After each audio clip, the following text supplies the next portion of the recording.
sülh öhdəliklərin yerinə yetirməyə çalışırıq.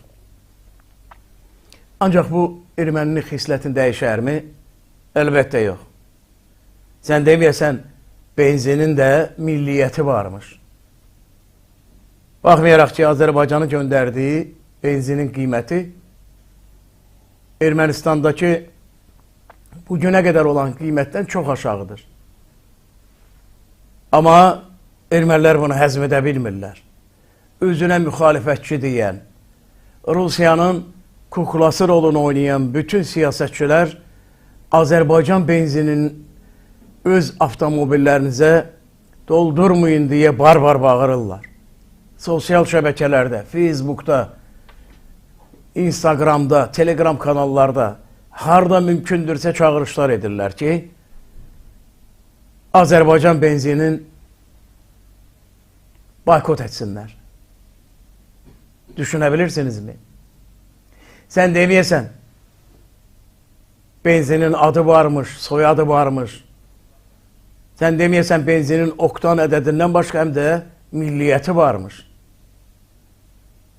Əlbəttə ki, Azərbaycanda da, yəni real olaraq söyləsək, tutalım sabah Ermənistandan bizə qida məhsulları göndərsələr, heç bir Azərbaycanlı onu risk edib almaz. Çünki biz xoreni xislətini bilirik.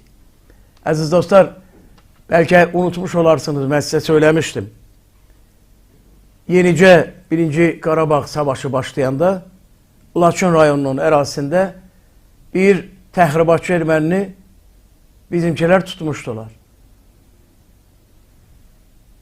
Gorusda yaşayırdı o erməni. Mən söylədiyim faktı bunu bilənlər, Qarabağlılar, Laçınlılar təsdiqləyərlər. Məlum oldu ki, bu erməni uzun illər boyu Azərbaycanlılara tutarağı satıbdır. Pul qazanıbdır. Eyni zamanda da Azərbaycanın Qarabağ bölgəsindən bütün antik əşyaları alıb daşıyıb Ermənistanda satıbdır. Bizimkilər də bilirsiniz. Antik əşyalar nədir? Dəyər verməyiblər. Bunlar gəlirdilər, xurcunlar alırdılar, kilimlər alırdılar, xəlçələr alırdılar. Yəni, Azərbaycanın qədim xalçaçılıq sənətinə aid olan nə varsa alıb aparırdılar. Biz də pula meyilliyik. Yəni, bunu boynumuza almaqda fayda vardır. Və biz də bu antik əşyaları Azərbaycan xanımlarının əli ilə toxunmuş bu kilimləri, xalçaları, palanduzların yaratdığı çox yüksək səviyyəli məhsul olan yəhərləri ermənilərə satardıq. Erməni də bunu alıb aparardı. Özdə mən sizə çox məşhur bir insanın, indi adını çəkmək istəmirəm, ailəsinin bu işinə məşğul olduğunu söyləyə bilərəm. Adı ilə, soyadı ilə. Laçında, Qubadlıda, Cəbrayılda, Füzulidə, Şuşada, Kəlbəcərdə nə qədər antik əşya varsa daşıyıb satırdı ermənilərə. Nə qədər biz etiraz etsək də xeyri yox idi. Çünki Rusların gözəl bir misalı var, pulun qoxusu yoxdur. Bizim alimlərimiz, bizim xalça ustalarımız, incəsənət xadimlərimiz, tarixçilərimiz bu sahələr üzrə, yəni mədəniyyət və tarix üzrə ekspertlərimiz Avropada, Amerikada, Azərbaycan xalqına məxsus olan sənət əsərləri uğrunda savaş aparırkən öz içimizdən olan, sapı özümüzdən olan baltalar kətlərdən, kəsəklərdən bu sənət əsərlərin gəlib dəyər dəyməzinə, heç-heç-heç alıb ermənilərə satırdılar. Yəni bu faktlardır, bunları söyləməkdə fayda vardır. Həmin o antik əşyaları alan bir ermənini ki, bu da Azərbaycanlılara tutaraq satırdı, bizimkilər həbs etmişdilər. Erməni nə danışırdı? Deyirdi ki, Mən Azərbaycanlılara tutaraq satanda onun içərisinə donuz tükün doğrayıb tökürdüm.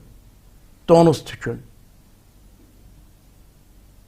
Bizimkiler təəccüblə soruşanda ki, bunu niye yedirdin? Deyirdi ki, deyirmiş ki, daha doğrusu ben onun şahidi olmamışam. Donuzun tükü insan bədəsinə düşəndə orada xərçəng yaradır.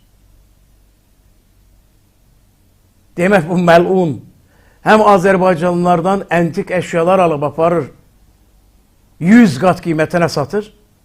Digər tərəfdən bizimkilərə tutarağı satıb içinə də donuz tükü doğrayıb tökürdü ki, Azərbaycanlının mədəsində xərçəng yaransın. Xatırlayırsınız, mən sizə söyləmişəm. Tovuz rayonunda. Və Azərbaycanın məşhur olan Krupskaya adına doğum evində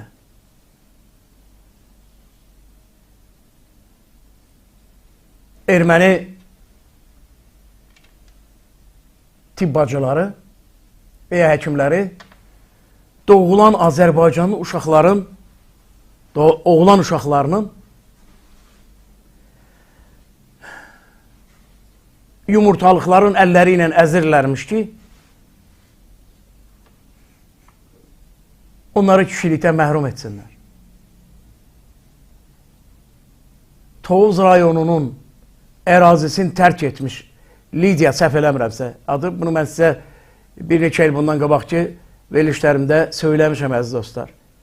Yadımda onun adı Lidiya ya Lida kimi qalıbdır. Tovuz cəmaatı bunu bilir. Krupskaya adına doğum evində çalışanlar, keçmişdə çalışanlar da bilirlər ki, bu məlunlar doğulmuş Azərbaycan oğlan uşağının yumurtalıqların əli ilə əzib əhv edirlərmiş ki, onu kişilikdə məhrum etsinlər.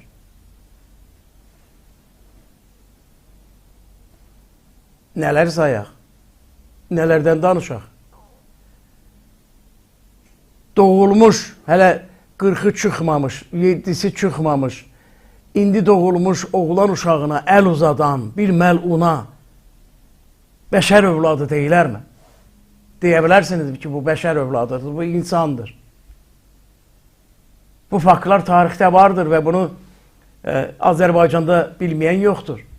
Amma biz tez unuduruq deyə mən bunu təkrar söyləmək zorundayım.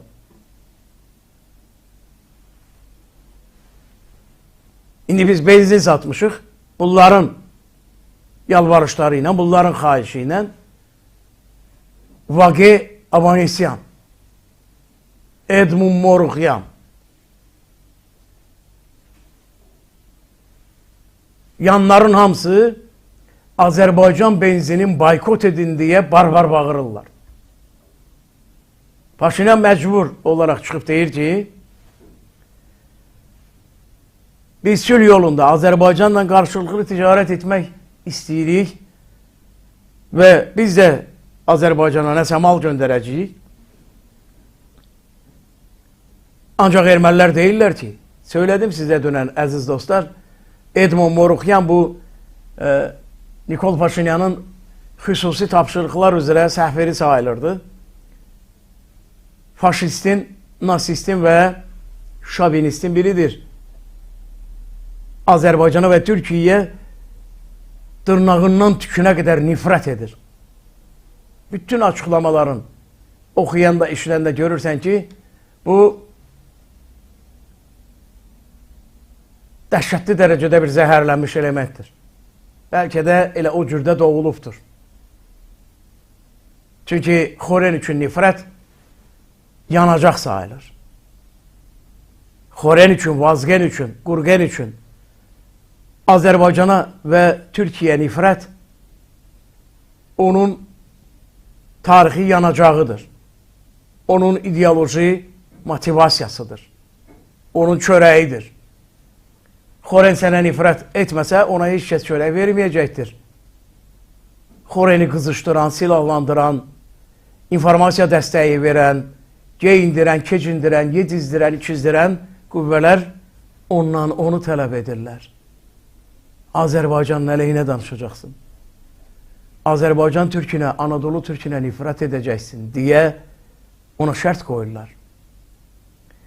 Xoren də 2 əsrdən artıqdır ki, bu rola özün nivelirləyibdir.